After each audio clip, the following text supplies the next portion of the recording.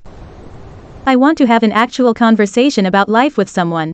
About the stars, about a weird story for a movie I have in my head. Not about the same mundane stuff every time we talk to each other. Suicidal stuff. I'd rather be a girl NGL. I don't know you. I think I'm horny 24/7. May your day be filled with joy and happiness. And please remember to like, share, and subscribe for more quality content every day.